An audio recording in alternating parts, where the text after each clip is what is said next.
दूसरों को ज्ञान देने का अधिकार उसको नहीं है। हमारे पूज्य गुरुदेव जो हमको पढ़ाते हैं वे कहते हैं कि कथा की वही पाठ आपको पढ़ाएंगे जो आप भी कर सको। जो आपसे नहीं होता वो काम हम आपको नहीं बताएंगे, क्योंकि वो उसको बोलोगे और तुम्हारे खुद के जीवन में नहीं है तो उसका कोई प्रभाव नहीं होगा। परुपदेश वेलायाम सर्वे शिष्टा भवन्ति ही, दूसरों को उपदेश देने में सब श्रेष्ठ हो जाते हैं, लेकिन विस्मरन्ति तत्सर्वम, सब भूल जाते हैं जब खुद पर आती है बात। तुम करते हो? नहीं करते। एक बच्चा बहुत चीनी खाता था, उसकी दादी ने सोचा कि भाई ये चीनी नहीं छोड़ता, क्या करें, उसको जब देखो तब चीनी चाहिए। तो उन्होंने कहा किसी संत से इसको बुलवा दूं। एक संत थे, वो संत जो बोल देते थे वो होता ही था। तो अम्मा दादी उसको लेके गई, बोले कि महाराज जी बहुत चीनी खाता, आप इसको मना कर दो। तो संत थोड़ी देर सोचते लगे, मुस्कुराने लगे, फिर बोले 1 महीने बाद लेके आना है इसको। बोले 1 महीने तक खाने दो। 1 महीने बाद लेकर के गए, संत के सामने बिठाया। अम्मा ने सोचा कि कुछ करेंगे, बैठाया बालक से, बोले बेटा ले जी चीनी मत खाना। नहीं खाऊंगा। बोले ले जाओ, अब नहीं खाएगा ये। अम्मा बोली आपने 1 महीना पहले क्यों नहीं बोली, आज क्यों बोल रहे हो? संत बोले 1 महीना पहले तक मैं भी चीनी खाता था, अब मैंने छोड़ दी। जब मैंने छोड़ दी तब मैंने इसको कहा कि अब तू भी छोड़ दे।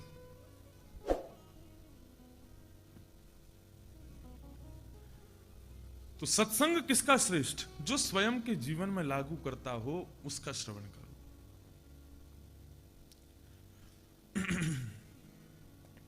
श्री ध्रुव जी महाराज के कल हमने कथा चरित्र को श्रवण किया और उससे हमने क्या सीखा कि श्री ध्रुव जी महाराज में भगवत प्राप्ति की जो इच्छा प्रबल है, उस इच्छा प्रबल ने उनको भगवान से मिलवाया। 2 तपस्वी हिमालय पर गए, तो जैसे ही हिमालय पर गए तो हिमालय पर जाकर के तपस्या करने अलग अलग बैठ गए चोटियों पर।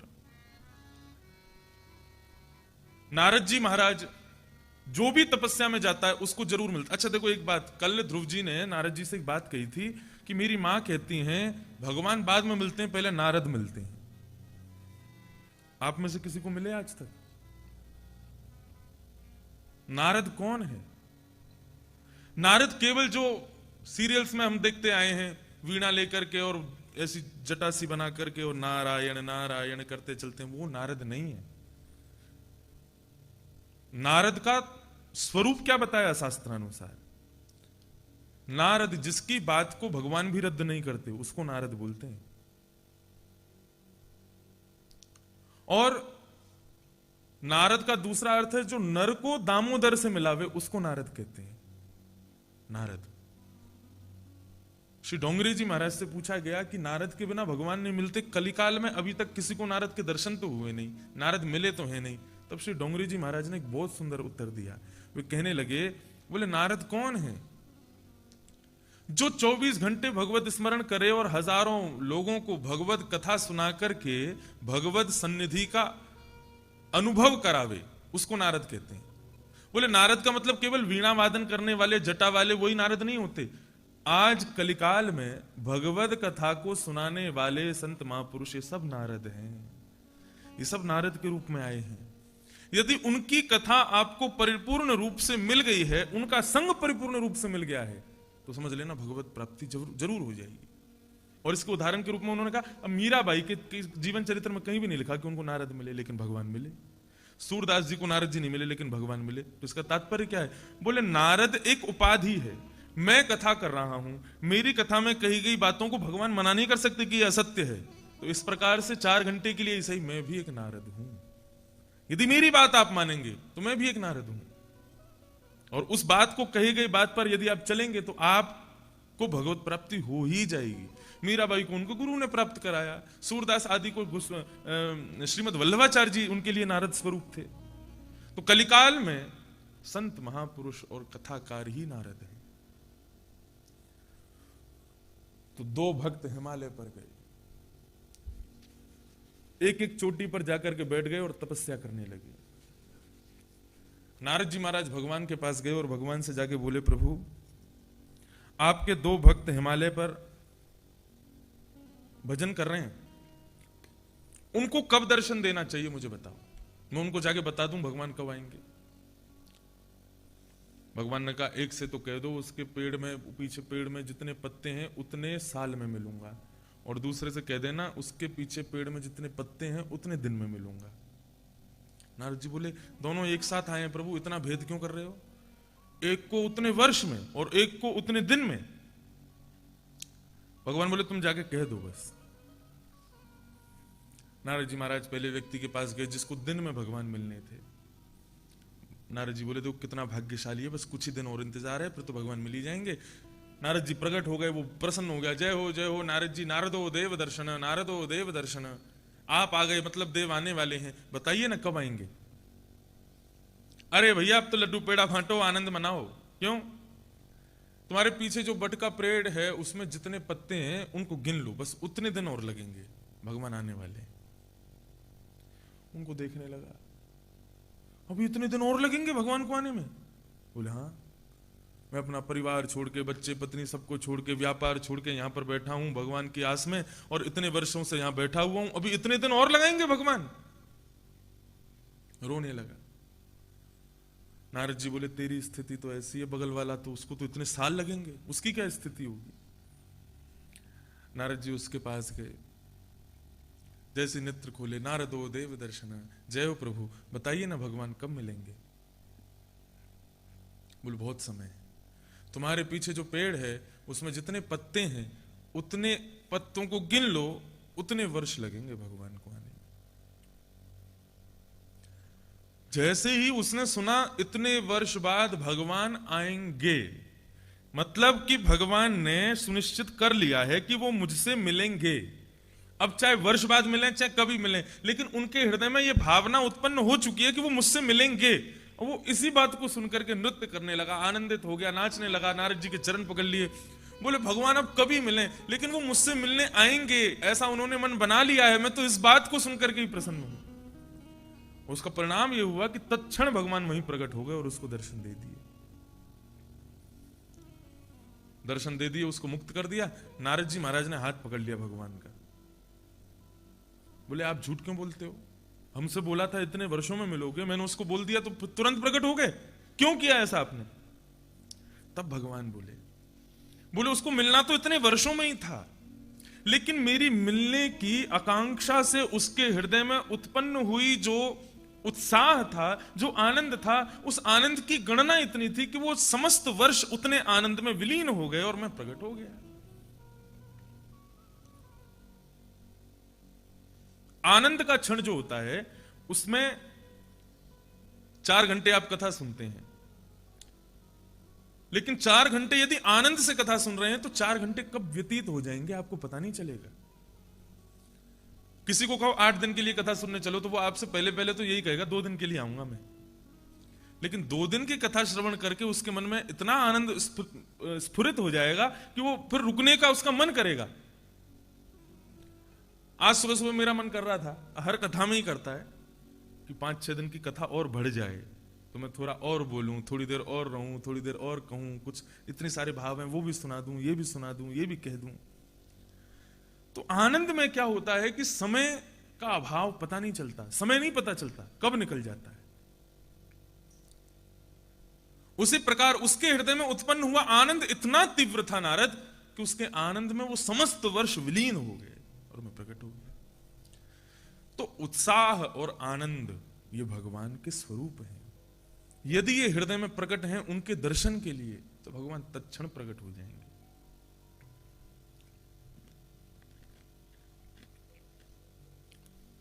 एक कथा और आती है, जब ध्रुव जी को 5 महीने में भगवान ने दर्शन दे दिया तो हिमालय से कमंडल ले लेकर के जटा वाले बाबा जी अपने अपने घर को जाने लगे। क्यों जाने लगे? बोले सबको लगा भगवान भेदभाव करते हैं। वो छोटा बालक है, राजा का बेटा, इसलिए उसको 5 महीने में मिल गए। हम यहां 5-5 हजार वर्षों से बैठे हैं, हमको आज तक नहीं मिले। तो सब हिमालय से उतर करके नीचे आ गए, गंगा जी पार करने के लिए केवट के साथ नाव में बैठे। जैसे ही गंगा जी पार करने लगे तो नाव में बैठते ही, गंगा के बीच में आते ही गंगा जी का रंग रक्त वर्ण का हो गया, और देखते ही देखते गंगा जी के चारों तरफ से हड्डियां, मांस, रुधिर ये सब प्रकट हो गए गंगा जी में। तो उन ऋषियों ने, संतों ने उस केवट से पूछा, भाई ये गंगा जी में किसका मांस, किसकी हड्डियां और ये किसका स्वरूप बह रहा है ये? बोले आप लोगों ने सुना होगा कुछ दिन पहले एक नन्हे से बालक को भगवान मिले। बोले हाँ, ध्रुव को मिले थे, उसको जल्दी मिल गए, इसीलिए तो हम लोग जा रहे हैं, छोड़ छोड़ के भगवान भेदभाव करते हैं। बोले महाराज ये ध्रुव जो है ना, ये अपने जीवन में 1000 जन्मों तक तपस्या करता रहा। हर जन्म के बाद तपस्या करते करते करते करते पूरा जीवन व्यतीत हो जाता, तपस्या करते करते उसका शरीर खड़ा खड़ा ही अंत हो जाता और गंगा जी में गिर जाता। एक नहीं, 1000 बार उसने तपस्या की, पूरे पूरे जीवन, हजार हजार वर्षों तक उसने तपस्या की, उसका शरीर गंगा जी में विलीन हो गया। ये उसी का शरीर है जो आपको दिखाई दे रहा है। केवल उसकी 5 महीने की तपस्या रह गई थी, तब वो एक राजा का पुत्र बन के आया, 5 महीने की तपस्या पूरी की, तो आज उसको भगवान मिल गए। ये बात सुन के संतों ने कहा, भाई सुनो ना, आप वापस कर लो, अभी हम वापस जाएंगे हिमालय पे, जाके फिर तपस्या करेंगे, अभी हमारी अवधि पूरी नहीं हुई है।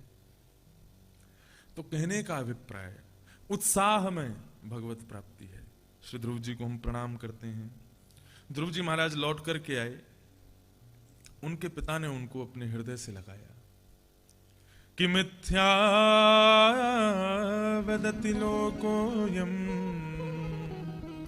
चंदनात् खलु शीतलम् पुत्रगात्र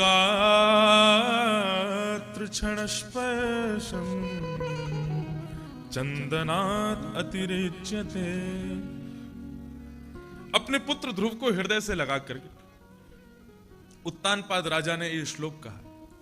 बोले संसार झूठ बोलता है कि चंदन सबसे ज्यादा ठंडा होता है, लेकिन आज मुझसे पूछो, एक सतपुत्र को हृदय से लगाने में जो शीतलता पिता को मिलती है, उससे ज्यादा शीतलता कहीं नहीं होती।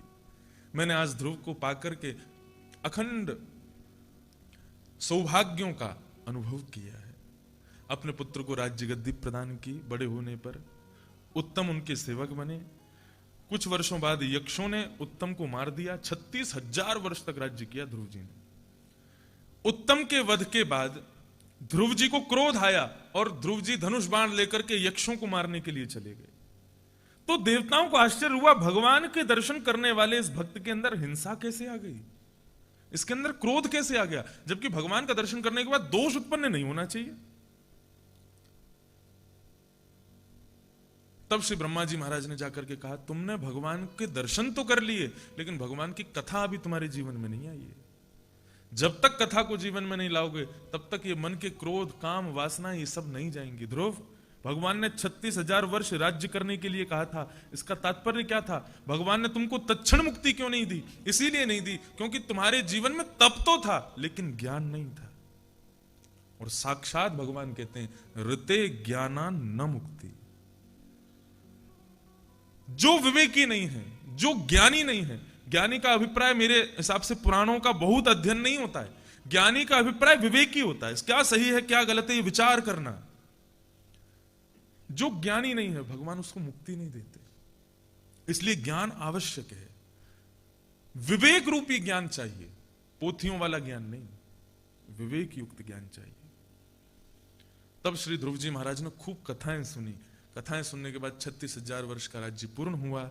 उनको ले जाने के लिए भगवान के दूत पधारे, विमान आया, मृत्यु आई। मृत्यु ने कहा, महाराज मैं आपको आ तो नहीं सकती हूं, लेकिन आप अपने चरण मेरे सिर पर रखते हुए प्रस्थान करो। श्री ध्रुव जी महाराज मृत्यु के सिर पर पैर रख करके श्री वैकुंठ धाम को प्रस्थान कर गए। बोलो ध्रुव जी महाराज की जय। भगवान ने उनके लिए अलग लोक बना दिया, ध्रुव, जहां पर आज भी ध्रुव जी विराजते हैं और प्रातः काल समस्त वैष्णवों को आज भी दर्शन देते हैं। ऐसे ध्रुव जी को हम बारंबार प्रणाम करते हैं। ध्रुव जी के वंश में एक राजा हुए, उनका नाम था अंग। अंग के बेटा बैन हुए तोड़ी।